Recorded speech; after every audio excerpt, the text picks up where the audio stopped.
Good morning. Just here charging up the car, taking the missus and the youngest to Heathrow in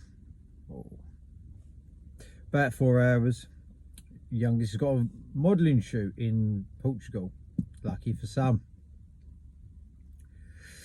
So this is where my head, it starts to go into areas of, well, with ourselves, me and the missus, we always talk about plans around the kids. What's possible, what's a bit more difficult than others, what's a little more simplified, what may they do in time going forward. I mean, like the eldest, Ruby, she's doing a lot more, but in terms of doing a lot more, she's having to figure out what it is that she can do and has to drop in order to do that. You know, it's never nice having to pick and choose, but that's life. You have to really make your decision early. So early decision making, I suppose, is the point. Same with when modelling, when she models.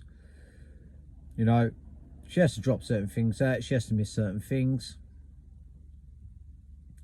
And you just, as a parent, can only speak for ourselves. I'm not speaking for others out there. But if obviously you want to drop a comment, by all means do so.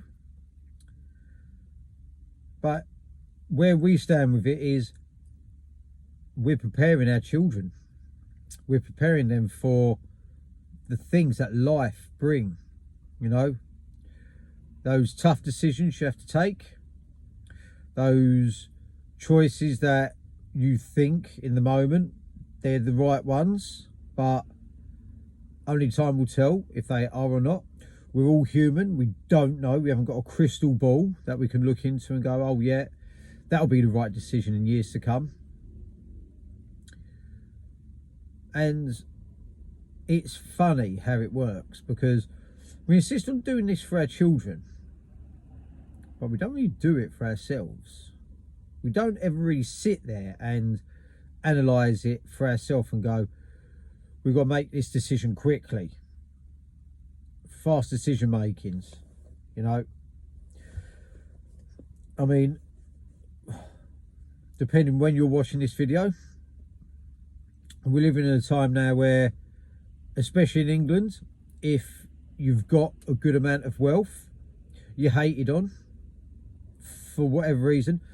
I know why they're hated on, because people out there are just so shit with their own finances and so shit with their own fiscal monetary policies. They can't run their own households properly. So because they haven't got a level of success, or because they don't have any money, that someone that does have money must be an evil person. They've stolen it. You know, like this is Ronnie Biggs on the train, where you can just run around stealing money nowadays. You're crazy. And if you're one of those adults, slap yourself, call yourself a bitch, get a sack and go and make some goddamn money. Lord knows that everyone else I know, bearing in mind that I don't speak to that many people now, I dropped a lot of my friendship group out in order to advance myself, which is one of the things that maybe you have to do. It makes sense. It makes sense that you drop people out of your life to make yourself better. But a lot of these people just want to club together, hold each other's bum cheeks, bitch and moan about why other people are so successful and why they're not.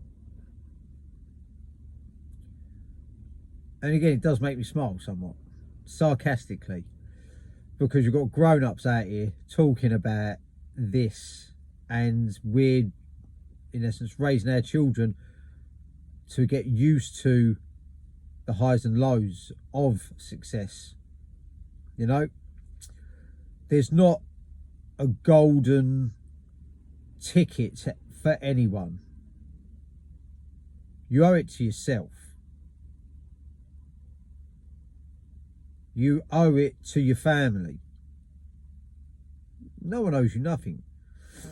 But we live in a country now. We live in a country where you're owed something. Someone owes you something, you know, or they've got something because, not through hard work, heaven forbid, it's because of they're an evil person, a manipulative person, and they've manipulated things and they've made things wrong, and it's their fault that your life is shit. Don't get me wrong, it goes on the other foot, because you're blaming immigrants and illegal migration. They are different, don't get it twisted. If you're an immigrant that's come here because you offer something, that's different to someone that's breaking into your country, throwing their passport overboard, and then just wanting to claim asylum for what reason? Like, the world's not that bad. Obviously, if you live in a shithole, then yeah, you're going to want to go somewhere nicer. But you could do it through a legal route, but you just would much rather give money to people smugglers to bring yourself over here. Whatever.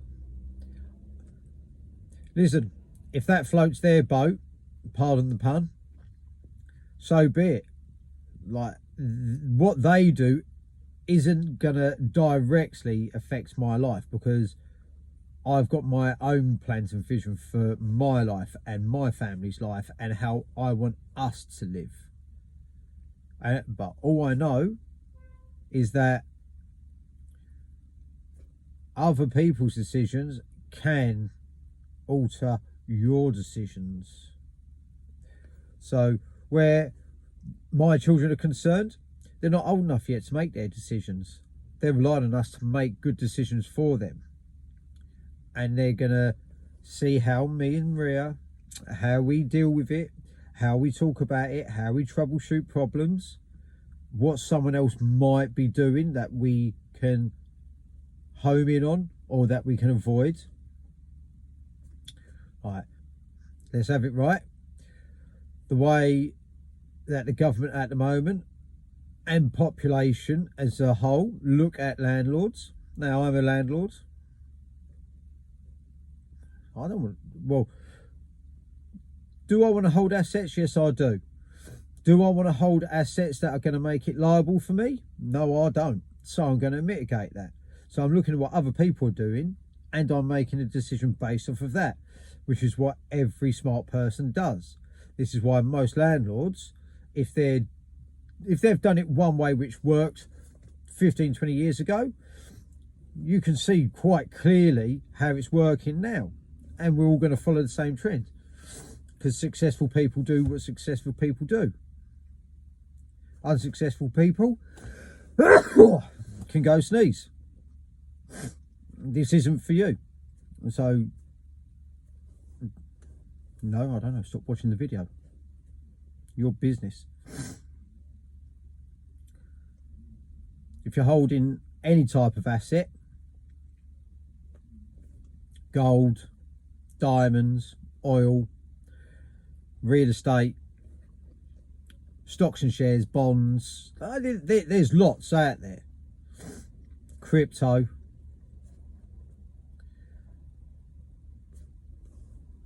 We're training our children to be successful in life, because we know what it was like growing up, and we knew what the other side of success looks like, and we know what the back end of success looks like. It looks like failure, and you can tell someone who's a failure because it's in their demeanor. You can see it in their face, you can see it in their eyes. I mean, for me, I've experienced good highs and bad lows. I've also experienced bad highs. You'll be like, Rick, what do you mean a bad high? You can get a bad high. You can get something that you thought you was going to feel good about, and then when you receive it, you don't feel so good. But only in that decision can you experience that. And a lot of people, I suppose, they want to shy away from it. They don't really want to accept the inevitable. Again, lying to their self. And because they're happy to lie to their self, they're happy to lie to other people. And hoping that other people agree with their lie, because they're happy to lie to their self. And you get a group of liars, which, again, you tell a lie loud enough and long enough, it soon becomes the truth. Which I think it's sort of quite evident now, because people are lying to their self through their back bloody teeth and telling each other it's the truth.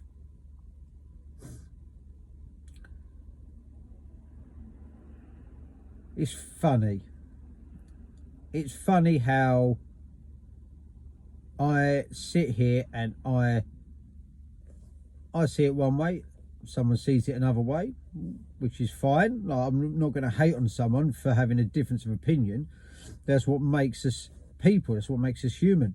World would be boring if we all had the same thought processes and opinions. But where I look at it now is,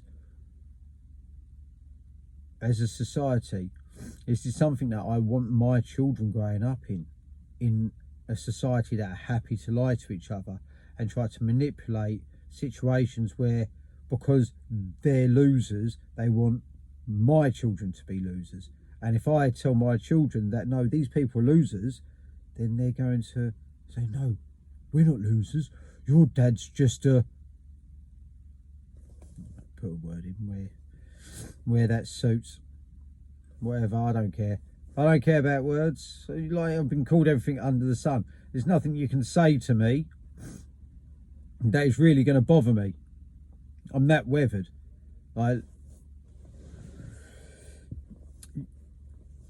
Big Pun. For those who don't know, just Google him, YouTube him. Good MC back in the day. He said, recognise who lies, it's all in the eyes.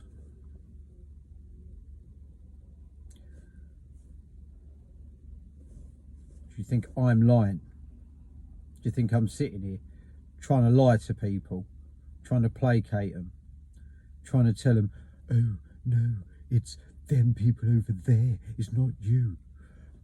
You haven't done nothing wrong. No, you're doing everything wrong. That's why your life is where it is. But if you've got a good life, then you've done everything right. And if there's something that I think that I can learn from, because someone's been successful in an area, I'll do that. And that's exactly what I tell my children to do. Look at that person over there. They've obviously done something in their life because they've got results. They've got the results that they wanted. What results do you want? I'm not hammering it in on them. I'm letting them troubleshoot and make their own decisions. What results do you want? Where do you want to be in life? Who do you want to be? What type of life do you wish to have? It's an important discussion to have with your kids.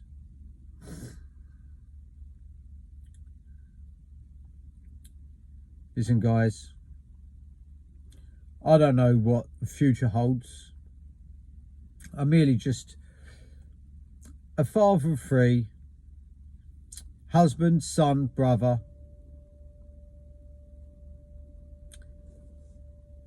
But I know one thing. My family rely on me. And I rely on my family. And my family deserve the best in life. In order to have the best, you've got to be the best. And I feel sorry for the people out there that are telling their children that it's okay to be average. Because when you come up against my children, when you come up against my wife, when you come up against me, we're not average.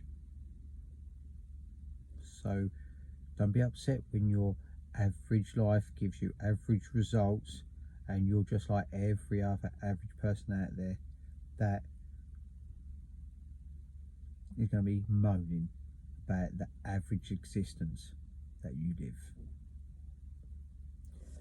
Peace, love, and unity.